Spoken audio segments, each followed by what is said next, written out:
Chapter 1. The Jade Dragon's Whisper. The humid Manila air hung heavy, thick with the conflicting aromas of roasting duck, star anise, diesel fumes, and blooming jasmine, as Detective Isabella, Isa, Rodriguez navigated the labyrinthine streets of Binondo, the world's oldest Chinatown. Lanterns cast a warm, crimson glow on the bustling market stalls, where vendors hawked everything from bright red Lucky Charms to exotic, pungent fruits. The energy was electric, a controlled chaos that Isa had known since childhood, but tonight it felt taut, concealing a sinister silence beneath the noise. Isa, a sharp-eyed woman in her late 20s whose quiet intensity masked a relentless dedication to justice, was pursuing a case that had already twisted and turned more times than the narrow alleys she walked. A prominent businessman, the ruthless tech mogul Mr. Henry Tan, had been found dead just hours earlier in his opulent penthouse suite overlooking the Pasig River.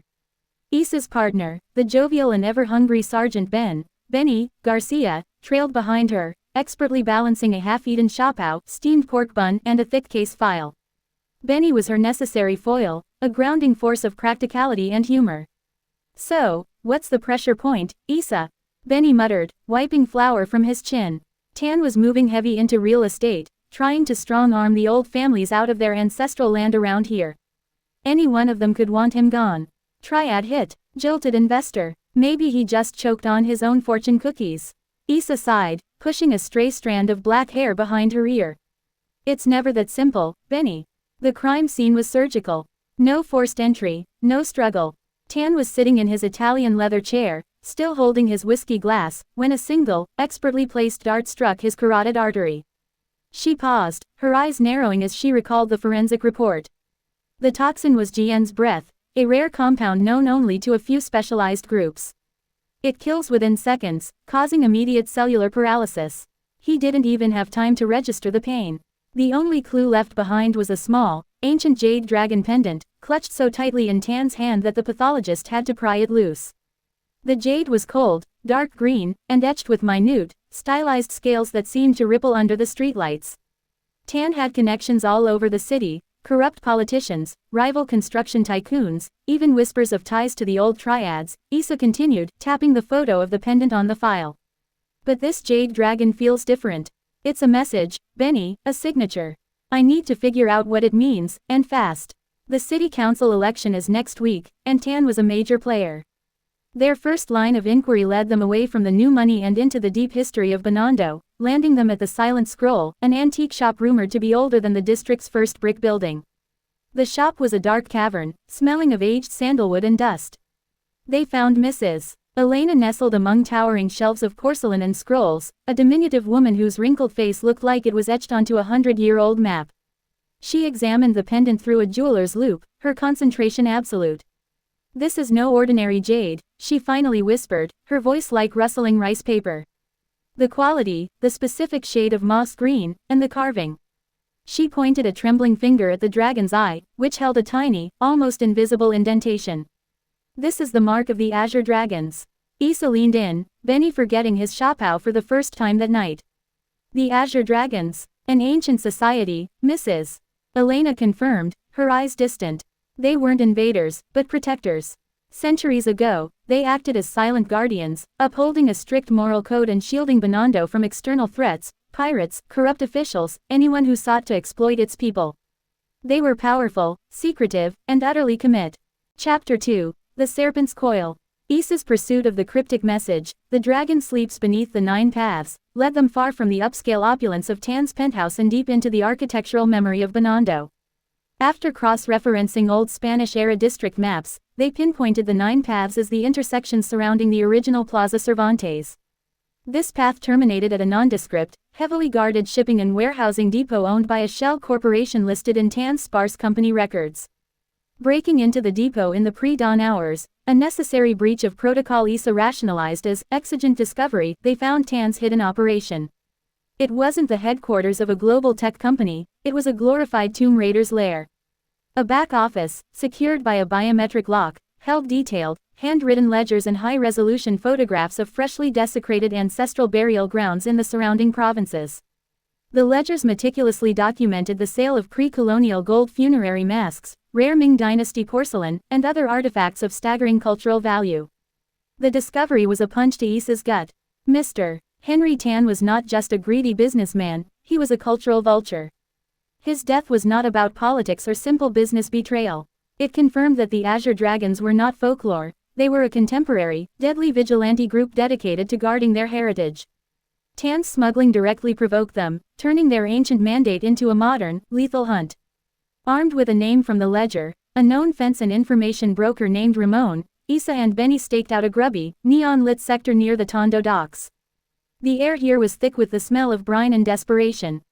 They followed Ramon as he met with a pale, silent man who exchanged a small, velvet-wrapped object for a thick envelope of cash.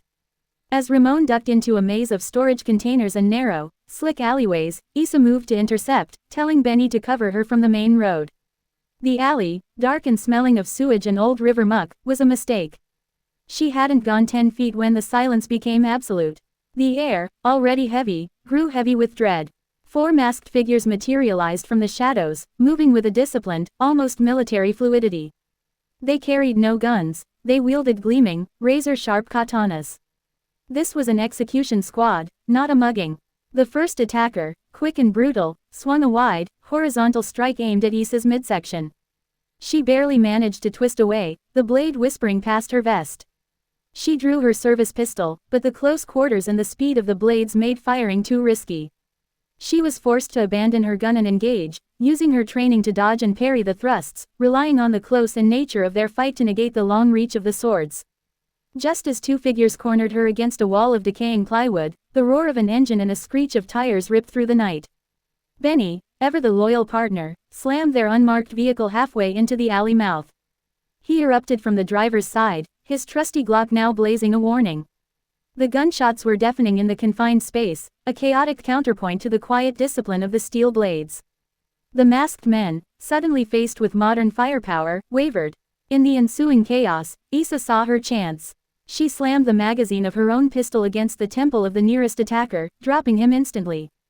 She ripped his black cloth mask off, revealing a young man's face twisted in pain. On his exposed forearm, beneath the grime and sweat, was a distinctive tattoo, a stylized coiled serpent, scales bristling, wrapped tightly around a short, jagged dagger. The remaining assailants immediately retreated, fading back into the darkness with a speed that spoke of professional training. Benny rushed to Issa, breathing hard, his gun still up. "You all right, detective?" They had swore. Chapter 3, The Dragon's Lair. With their captured black serpent refusing to talk, Detective Rodriguez knew time was running out. The black serpents, led by a vicious operative known only as the Viper, would soon mobilize for a full-scale assault to retrieve the jade pendant and secure the supposed treasure. Issa's only hope lay in finding the Azure Dragon's hidden lair before the serpents could. She sought help from Lau, a former triad strategist now living in forced retirement, running a small, smoky mahjong parlor that acted as a silent intelligence hub. Lau was a wizened old man with the slow, deliberate movements of someone who had seen too much, his eyes constantly analyzing the room. "You ask for ghosts, detective," Lau rasped, shuffling tiles with rhythmic precision. "The dragons guard secrets, and to ask for their location is to invite their attention." Issa placed the jade pendant on the table, its dark green surface reflecting the harsh overhead light. Henry Tan desecrated their past. The black serpents are coming to burn their future. I need to negotiate peace before a gang war destroys Binondo. This is a common enemy. Lau examined the jade, his knuckles white. After a long silence, he spoke, giving them a location wrapped in metaphor. "Look beneath the oldest root, where the sun never shines, in the stomach of the silent drum." The clue led them to the Temple of the Silent Drum, a structure rumored to predate even the Spanish walls of Intramuros. Issa and Benny arrived under the cloak of a heavy, pre-monsoon shower. They found a secret entrance behind a centuries-old well, leading into a stone-cut shaft. Their flashlights sliced through the oppressive darkness, illuminating a descent into a forgotten world. The air grew heavy, smelling of ozone and mineral dust. The passageway was a gauntlet of ancient defenses. The first was a pressure plate that triggered a massive stone slab, which Benny narrowly sidestepped by relying on Issa's quick observation of disturbed dust patterns. The second was an inscription puzzle, a rotating column with 4 characters representing the elements, water, earth, fire, wind, that had to be aligned in the correct seasonal sequence to unlock a heavy iron door. It took Issa 5 tense minutes, drawing upon her memory of Chinese cosmology lessons she'd had as a child, before the ancient lock mechanism groaned open. Finally, they reached the hidden chamber. It was vast and dimly lit by oil lamps, and it housed a council of elderly men and women dressed in severe, dark traditional Chinese robes, their faces unreadable. They were the last of the azure dragons. In the center stood a pedestal, empty save for the space where the jade pendant belonged. A tense standoff ensued. The elders, though aged, held themselves with a lethal stillness that suggested latent force. The leader, a sharp-featured woman with iron-gray hair named Li, raised a hand, stopping her followers who were already reaching for hidden weapons. "The pendant belongs to us," Li said, her voice clear and strong, echoing in the cavern. "You are not welcome here, Detective Rodriguez. You carry the stench of the law, but you serve the same corrupt system that allowed Tan to profane our history." Issa slowly holstered her weapon, pushing it deep into its leather and raising her empty hands. "I am here because Mr. Tan's blood is on your hands, and because a snake is following me who wants what you are guarding," she countered, her voice calm and compelling. "Tan desecrated your heritage, but the black serpents will weaponize it. They believe this lair holds gold. I want justice for Tan's murder, but I also want to prevent a massacre." Li's eyes, filled with a mixture of suspicion and deep-seated weariness, studied Issa. After a protracted silence that stretched Benny's nerves to the breaking point, Li gestured to a raised dais covered by a silk cloth. "The serpents seek a treasure of gold and power. We guard the only true treasure of Binondo." Epilogue. The unwavering compass. The sun rose over Binondo, not with a gentle awakening, but with a fierce, gold and crimson assertion.